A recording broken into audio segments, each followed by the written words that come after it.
জমি কেলেঙ্কারিতে প্রভাবশালী যোগ, এক প্রভাবশালী নেতার খোঁজে পুলিশ।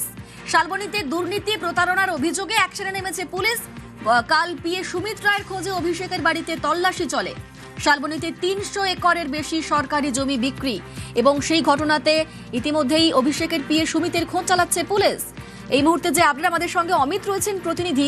অমিত, কি খবর পাওয়া যাচ্ছে? এই প্রভাবশালী নেতা কে হতে পারেন? কোথাকার নেতা তিনি? এখনো পর্যন্ত কি কি তথ্য? দেখো, শুধুমাত্র সুমিত রায় এই ঘটনার সঙ্গে ইনভলভ রয়েছে এমনটা নয়।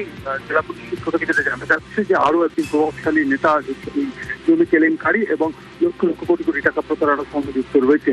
জেলা পুলিশ সূত্র থেকে জানা যাচ্ছে যে প্রায় ৩০০ একরের বেশি জমি শালবনী এবং পশ্চিম মেদিনীপুরের বিভিন্ন ব্লকের সরকারি জমি, সেগুলো জমি চরিত্র বদল করে সেই জমির জাল নথি তৈরি করে সেই জমি লক্ষ লক্ষ টাকায় বিক্রি হয়েছে।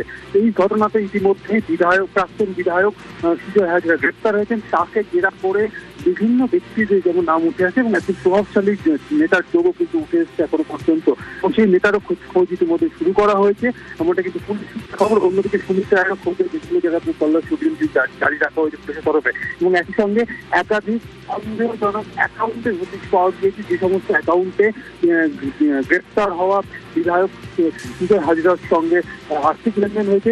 সুমিত রায়ের সঙ্গে যেমন তার অ্যাকাউন্টে যেমন লেনদেন হয়েছে, এবং একই সঙ্গে একাধিক অ্যাকাউন্টের হদিশ পাওয়া গেছে, যে সমস্ত অ্যাকাউন্টের মাধ্যমে এই জমি কেলেঙ্কারি টাকা বা জমি গ্র্যাব করা, অর্থাৎ ল্যান্ড গ্র্যাবিং করা এবং তারপর সেই জমি জাল নথি তৈরি করা এবং সেই জাল নথি তৈরি করার পর সেই জমি বিক্রি করে দেওয়া এবং বিক্রি করে দেওয়া বাবদ যে আর্থিক লেনদেন, সেই আর্থিক লেনদেন বিভিন্ন অ্যাকাউন্টের মাধ্যমে কিন্তু হয়েছে। এই অ্যাকাউন্টগুলো মুহূর্তে ক্যামেরা রয়েছে। বেশ, ধন্যবাদ অমিত।